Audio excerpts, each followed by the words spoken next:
Hello, everybody. I hope your projects are going as planned. My name is Emmanuel Espinoza, and my project is titled Social Media, Sport, and You. So, my project is about social media and how it relates to the individual sport experience. In other words, does social media improve how you perceive your own experience watching professional or collegiate sports? My research question is as follows: how do social media contribute to the fan experience through posts and accessibility to information and athletes?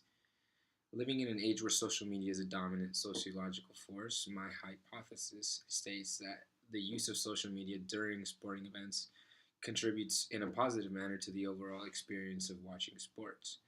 Being an athlete, I find a lot of what relates to sports very interesting. Sports has always been a powerful sociological force as well. So, with social media becoming a part of how sports organizations reach out and interact with their fans, I believe it is important to understand how it affects our experience on the receiving end. Data collection. My first method of data collection was the surveys.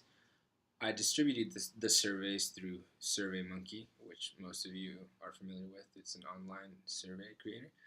Um, my criteria for the participants was participants aged 18 to 27 that follow sports to some degree.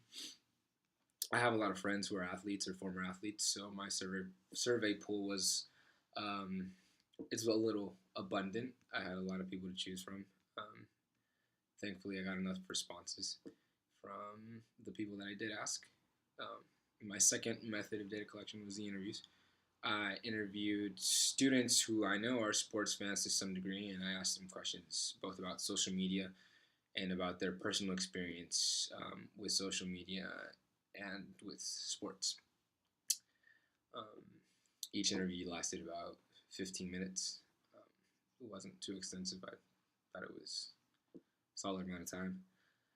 The last method was the focus group.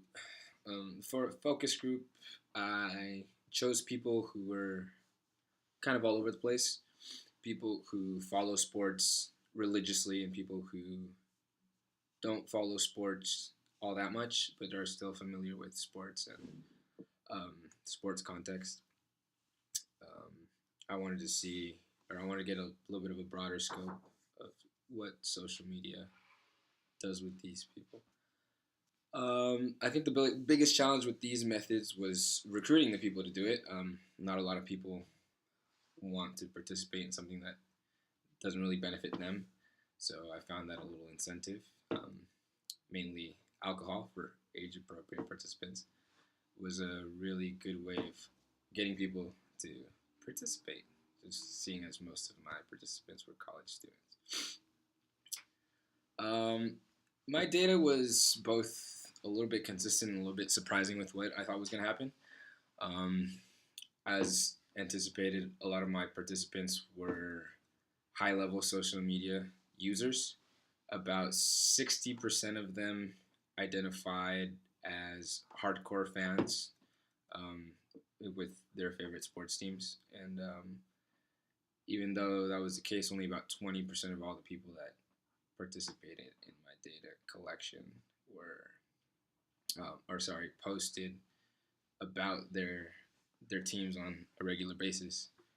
I found that a little bit surprising, but after looking at the rest of the data, it kind of makes some sense, especially after you look at the interviews. With a big point of emphasis in my interviews was that people use social media um, mainly for information and the accessibility it offers to that information, especially if they can't watch games or aren't around that information. They rely on Twitter, Instagram, Facebook, that kind of stuff to keep up with their teams. Um, Another piece of information which wasn't too surprising was that people, when they do post on social media, it's to express their level of fanship. Basically, just saying how proud they are of their favorite team. Like Giants won the World Series recently, and a lot of people stated that they posted about that. Um, Another one that wasn't too surprising was the rivalry aspect in sports. A lot of people post on social media or comment on social media when their team beats a rival team, or when their team beats their friends' teams or their dad's favorite team, or something like that. So that wasn't too surprising. That was a little bit consistent with what I thought was going to happen. So in conclusion, I think it is safe to say that social media has not yet reached its maximum potential it has for that team and fan interaction. There is a lot of activity going on through these mediums, but not everyone is yet compelled to make it a daily thing to post about social media. But a lot of people do access their information about their teams through social media rather than through any other outlet. So this is my project. Hopefully, you guys enjoyed it. Found it a little bit interesting. Thanks for watching.